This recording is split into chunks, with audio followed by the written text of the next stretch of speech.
आपल्याला इंग्रजी शिकायचं आहे. वाचन काय करायचं आहे? इंग्रजी वाचन शिकायचं आहे ना. मग आता इंग्रजीचे मोठे मोठे अक्षर वाचायला आपल्याला कठीण जाते. आज आपल्याला इंग्रजी शिकायचं आहे. वाचन काय करायचं आहे? इंग्रजी वाचन शिकायचं आहे ना. मग आता इंग्रजीचे मोठे मोठे अक्षर वाचायला आपल्याला कठीण जाते. मग आपण काय करू? पहिले आपल्याला छोटे छोटे अक्षर, जसं आहे ए टी.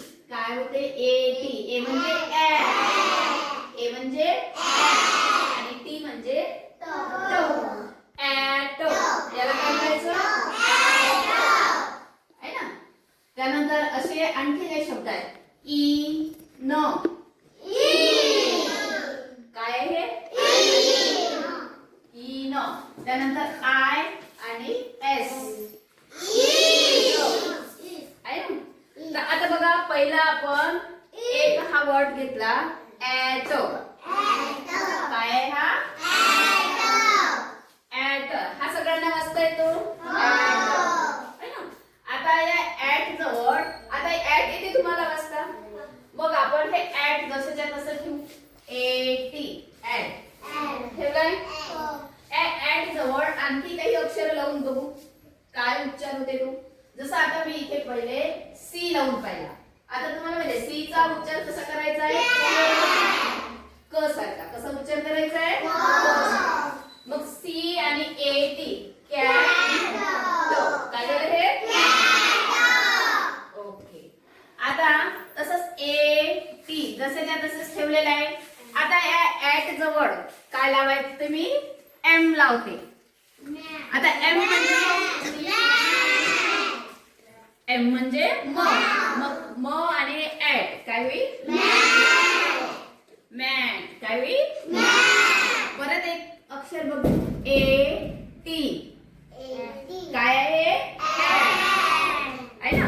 आता जसं आपण के सी लावला म्हणून क म्हटलं कॅटो झालं. एम लावला मॅटो. आता ए टी ला घेतलं. आता या जवळ बी हे अक्षर आपण लावू. कोणतं अक्षर लावलेलं आहे मी?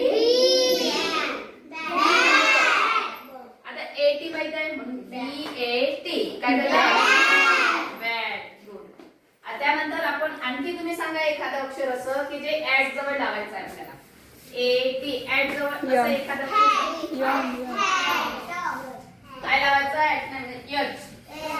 काय लावायचं आहे? यच लावला. काय झालं? हॅटो. आता आणखी एखादं अक्षर असं सांगा. एक अक्षर असं सांगा जसं सी एम बी एच हे लावलं ना आपण ॲटला. असंच एखादं अक्षर सांगा जे आपण ॲटला लावू. ए टी ॲटला लावू. पी. काय लावू? पी. गुड. आता आपण मी इथे पी लावलं ए टी ला. काय झालं? पॅट झालंय ना. आणखी असं एखादं अक्षर तुम्हाला सांगता येईल? आर लावू. ओके. बघा ए टी लिहिला आपण पहिले आणि ए टी जवळ काय लावू आता पहिले? आर. आर लावलाय. मग काय झालं आता? काय झालं? आहे ना. असंच आणखी अक्षर तुम्हाला माहित असेल की जे त्याच्याजवळ आपल्याला लावता येईल. कुठलंही लावून बघा. मग त्याचं वाचन करायला तुम्हाला सोपी जाईल. बघा ॲट जवळ आणखी एखादं डी. डी चा उच्चार केला डॅट होईल. बरं ठीक आहे. काय लावलं मी? डी लावलं. ओके. तर काय झालंय? असं कुठलंही अक्षर जर तुम्ही या ॲटच्या समोर लावलं तर तुम्हाला ते अक्षर ॲटचं वाचता येईल. बघा आता हे अक्षर वाचू आपण. ॲट. काय आहे? ॲट. सी. काय?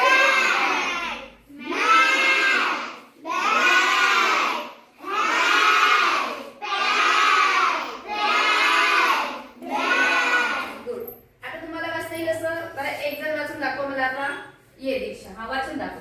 चला काढले आणि हे वाचून दाखव. ए टी आणि याच्या सोबत असणारे हे अक्षर.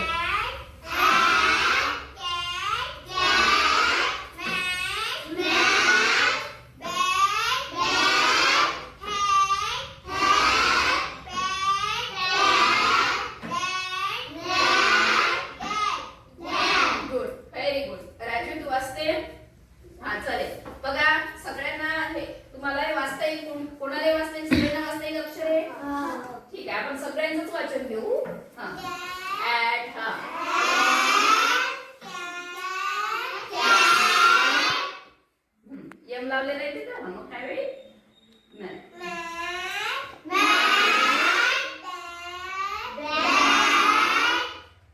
एच लावलेला आहे तर हा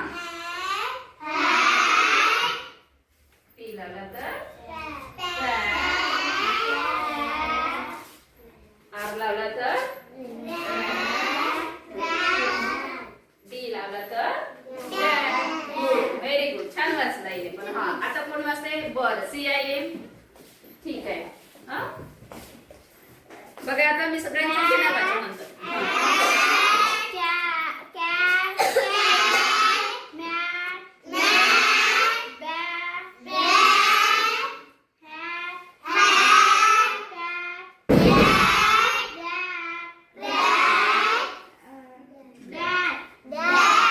व्हेरी गुड बघा पहा आता तुम्हाला सगळ्यांना हे वाचन करता येते है ना म्हणजे पहा किती सोपी वाटलं ना ऍट वरून आपण जेव्हा अक्षर शब्द बनवले हे वर्ड बनवले AT हा एक वर्ड बनवला छोटा आणि या छोट्या वरून जर मोठे मोठे अक्षर आपण बनवले तर आपल्याला किती वाचायला सोपी झालेत ना असंच याच्या समोर आणखी एक शब्द जर आपण वाढवला अक्षर जर वाढवलं याच्यासोबत आणखी एक अक्षर जर आपण वाढवलं तर मोठा शब्द सुद्धा वाचायला तुम्हाला काय होईल सोपी वाटेल ठीक आहे